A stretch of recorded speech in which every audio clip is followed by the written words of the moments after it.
Hello বন্ধুরা, আমি অনির্বাণ, তোমাদের friendly gardener and welcome back to another video. বন্ধুরা, আমরা এখন সবাই কিন্তু জৈবভাবে চাষ করার ওপর বা জৈব পদ্ধতিতে গাছ করার ওপর বেশি নজর দিয়েছি। জৈব সার, জৈব কীটনাশক, জৈব ছত্রাকনাশক সবই আমরা কিন্তু এখন ব্যবহার করছি। আর এটা একদমই ঠিক। আমরা যত বেশি জৈবর প্রতি আকৃষ্ট হব, ছাদে বা বাগানে যেখানে তোমরা জৈব সার, জৈব কীটনাশক বেশি ইউজ করবে, তো শুধু গাছ তো ভালো থাকবে তাই না, সাথে কিন্তু আমরাও অনেক ভালো থাকবো। যতই আমরা বলি যে ফুল গাছে অজৈব দিলে কী হবে, দিলেই তো হলো, ফুল তো আমরা খাবো না। কিন্তু সেই মাটিটা যে অজৈব বা কেমিক্যাল কীটনাশক বা কেমিক্যাল যেটাই তোমরা মাটিতে ইউজ করছো, মাটির কিন্তু ক্ষতি করছে। সো আজকে আমি একটা জৈব কীটনাশক নিয়ে আবার চলেছি তোমাদের সামনে। নিশ্চয়ই তোমরা জানো কী বিষয়ে কথা হতে চলেছে, থাম্বনেল আর টাইটেল তো দেখেই নিয়েছো। হ্যাঁ, নিম এমন একটা গাছ যেটা ইউজেস মানে অগুন্তি, মানে কি না কাজে নিম পাতা ব্যবহার হয় বা নিম ছাল, নিম ডাল সবই ব্যবহার। সো নিম থেকে কিভাবে আমি কীটনাশক তৈরি করি, আমি কীভাবে গাছে দিই, সেটা আমি তোমাদের সামনে শেয়ার করছি। আমি মনে হয় লাস্ট 2 বছর কোনো নিম অয়েল কিনিনি। আমি কোনো নিম অয়েল কিনিনি। আমি এইভাবে এই প্রসেসে কিন্তু নিম কীটনাশকটা তৈরি করে থাকি, আর এইটাই কিন্তু আমি গাছে দিই, আর খুবই উপকার পেয়েছি। একটা জিনিস তোমাদের বলছি, এই ধরনের জৈব কীটনাশক কিন্তু পাওয়ার অনেকটাই কম হয় কেমিক্যাল কীটনাশকের থেকে। সো তোমাদের কিন্তু সপ্তাহে অন্তত 2 বার কিন্তু নিম কীটনাশকটা স্প্রে করতে হবে। এখানে দেখো, নিম পাতাটা আমি মিক্সিতে বেটে নিয়েছি। মিক্সির মধ্যে জল দিয়ে ব্লেন্ড করবে, তাহলেই দেখবে এরকম হয়ে যাবে। আর এই নিমের এই পেস্টটা কিন্তু তোমরা বেশ কিছুদিন ফ্রিজে রেখে দিতে পারো, খুব ভালো থাকবে, আর বারংবার কিন্তু ইউজ করতে পারো। তোমরা যদি ওভারনাইট এই নিম পেস্টটা বানিয়ে জলের সাথে গুলে রেখে দাও, সেটাও কিন্তু করতে পারো। কিন্তু এখানে আমি তাড়াতাড়ি করার জন্য আমি দেখো একটা 2 লিটারের জল নিয়েছি একটা ছোট্ট হাঁড়ির মধ্যে। তার মধ্যে 250 থেকে 300 গ্রাম মতো আমি এরকম নিম পেস্ট দিয়ে দিচ্ছি। নিম পেস্ট বানানোর একটাই কারণ হচ্ছে নিমের যে নির্যাসটা, সেই নির্যাসটা কিন্তু আমরা আরও ভালো, আরও পুরোটা যেন পেয়ে যাই। তোমরা যদি শুধু পাতাটা ফোটাও, তাহলে কিন্তু সেই পরিমাণে নির্যাস, সেই পরিমাণে ভেতরে যে উপাদানগুলো আছে নিম পাতার, সেটা কিন্তু তোমরা পাবে না। তাই জন্য দেখো, আমি এখানে নিম পাতাটা পেস্ট করে তারপর কিন্তু আমি এটা সেদ্ধ করছি। এটা দেখো, যখনই দেখবে 2 বার ফুটে উঠবে, 2 বার এরকমভাবে ফুটে উঠবে, তখনই তুমি জানবে ওটা হয়ে গেছে।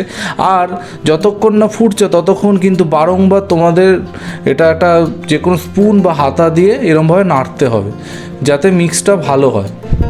সো এখানে দেখো, আমার নিমের যেই ওয়াটারটা একদম রেডি হয়ে গেছে। আর সবসময় কিন্তু এটাকে ঠান্ডা করে তারপরে কিন্তু তোমাদের ব্যবহার করতে হবে। গরম অবস্থায় ভুলেও কিন্তু স্প্রে করা যাবে না, তাহলে কিন্তু গাছের কিন্তু ক্ষতি হয়ে যাবে।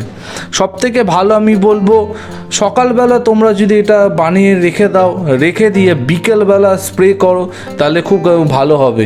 আর কীটনাশক কিন্তু সবসময় বিকেলেই স্প্রে করা দরকার, দিনের বেলা কিন্তু কখনোই কীটনাশক দেবে না। এখানে দেখো, আমার এই নিমের যেই লিকুইডটা আছে সেটা কিন্তু অলমোস্ট রেডি হয়ে গেছে, ঠান্ডাও হয়ে গেছে। এবার আমি এটাকে ছেঁকে নেব। একটা যে কোনো ছাঁকনি বা কাপড় তোমাদের কাছে যা অ্যাভেলেবেল আছে, দেখো আমি একটা ছাঁকনি নিয়ে নিয়েছি। ছাঁকনিটার মধ্যে এবার আমি এরকমভাবে ছেঁকে নিচ্ছি। এবার ছেঁকে নিয়ে তারপর কিন্তু আমরা ইউজ করব এরকম। আর যেই নিমের যেই অংশটা পড়ে আছে, নিমে যে পেস্টটা পড়ে আছে, সেটাও কিন্তু আমরা ফেলবো না। নিমের পেস্টটা কিন্তু শুকনো করব, শুকিয়ে নেব। শুকিয়ে তারপর সেটা কিন্তু তোমরা মাটির সাথে মিশিয়ে দিতে পারো বা মাটির ওপরে দিয়ে দিতে পারো, খুব ভালো কাজ দেবে। আর তোমাদের মাটির কিন্তু ভেতরে যেসব পোকামাকড় হয় সেগুলো কিন্তু অনেকাংশে কমাবে। সো কিছু ফেলার নেই। এখানে দেখো, আমি একটা লিকুইড সোপ নিয়ে নিয়েছি। লিকুইড সোপটা কয়েক ফোঁটা, 8 থেকে 10 ফোঁটা মতো জাস্ট মিক্সচারটার মধ্যে দিয়ে দেবে। লিকুইড সোপ না থাকলে তোমরা কিন্তু লিকুইড হ্যান্ড ওয়াশ, এমনকি বাসন মাজার যে লিকুইড সাবানটা হয় সেটাও কিন্তু তোমরা ইউজ করতে পারো, বা শ্যাম্পু। 1 টাকা দামের যে শ্যাম্পু পাওয়া যায়, একটা পাতা গোটা দিয়ে দেবে, তাহলেই কিন্তু তোমাদের এটা হয়ে যাবে। এইটা দেওয়ার একমাত্র কারণ হলো যাতে যে নিমের যেটা স্প্রে করবে তুমি, সেটা বেশিক্ষণ যেন গাছের মধ্যে আটকে থাকে, বেশিক্ষণ যেন গাছের মধ্যে আটকে থাকে, তার জন্য কিন্তু এটা করা। এছাড়াও তোমাদের কাছে স্টিকার থাকে, স্টিকার এখন অনেকেই ব্যবহার করো, আমিও ব্যবহার করি। স্টিকার যদি থাকে তোমরা কিন্তু স্টিকারও কিন্তু এর মধ্যে মেশাতে পারো, 10 ফোঁটা মেশাবে তাহলেই এনাফ। আর এর মধ্যে আলাদা করে কিন্তু কোনো জল অ্যাড করবে না, যতটা পরিমাণ তোমাদের লাগবে ততটা পরিমাণ কিন্তু তোমরা এরকমভাবে বানিয়ে নেবে। জল অ্যাড করলে কি হবে, জিনিসটা আরও পাতলা হয়ে যাবে, যেটা কিন্তু আলটিমেটলি কাজের হবে না। এবার দেখো আমি এটা ঢেলে নেবো। তোমাদের কাছে যে রকম স্প্রে আছে সেই স্প্রেয়ার তোমরা ইউজ করতে পারো। আমি তো এই ধরনের একটা বোতল নিয়ে নিয়েছি, এটা 1.5 লিটারের একটা বোতল। এই বোতলটার মধ্যে দেখো এবার আমি ঢেলে নিচ্ছি, ঢেলে নিয়ে স্প্রে করব। অবশ্যই কিন্তু সন্ধেবেলা স্প্রে করবে, মানে 4:30 থেকে 5টা এই সময়, সকালবেলা কিন্তু স্প্রে করবে না। ভিডিওর মাঝখানে তোমাদের একটাই রিকোয়েস্ট করব, ভিডিওটা যদি ভালো লাগে, তোমাদের যদি হেল্পফুল হয়, তাহলে অবশ্যই কিন্তু চ্যানেলটা সাবস্ক্রাইব করো। আর চ্যানেলটা সাবস্ক্রাইব করার সাথে সাথে কিন্তু সাবস্ক্রাইব বাটনের পাশে যে বেল আইকনটা আছে, বেল আইকনটা প্রেস করতে ভুলো না। আমার অনেক বন্ধুদের আমি দেখেছি কিন্তু বেল আইকনটা প্রেস করেনি, যার ফলে কী হয়েছে, আমি যখন ভিডিও দিচ্ছি তাদের কাছে কিন্তু নোটিফিকেশান যায়নি। বেল আইকনটা কিন্তু অবশ্যই প্রেস করতে হবে। স্প্রে করতে করতে স্প্রেই বেরিয়ে গেছে। আর এইখানে দেখো সেই যে নিমের যে পেস্টটা আছে এটা কিন্তু পড়ে আছে, এইটাকে এবার আমি ড্রাই করে নেবো। ড্রাই করে নিয়ে তারপর যেরকমভাবে বললাম ব্যবহার করব। আর এই দেখো আমার রেডি হয়ে গেছে। আর এই নিমের এই কীটনাশকটা তোমরা যে কোনো গাছ, যে কোনো A to Z যে কোনো গাছে চোখ বন্ধ করে ব্যবহার করতে পারো, সম্পূর্ণ জৈব, যেহেতু কোনো রকমের অসুবিধা কিন্তু হবে না। আমি দেখো এখানে আমি এর বেগুন গাছ লাগিয়েছিলাম, সেই তোমাদের সামনে দেখেছিলাম বেগুন গাছটা, সেই বেগুন গাছটা দেখো এখন কীরকম আছে। আমার যত সবজি আছে প্রত্যেকটা জৈব উপায় তৈরি করা, কোনো রকমের chemical fertiliser, chemical fungicide, pesticide কিচ্ছু ইউজ করি না, পুরোটাই কিন্তু জৈবভাবে করা। আর এই কীটনাশকটা কিন্তু তোমরা ফুল গাছেও কিন্তু দিতে পারো, যে কোনো ধরনের ফুল গাছ, ফল গাছ সবেতে কিন্তু ব্যবহার করতে পারো। চলো, এই ছিল আজকে টোটাল ভিডিওটা।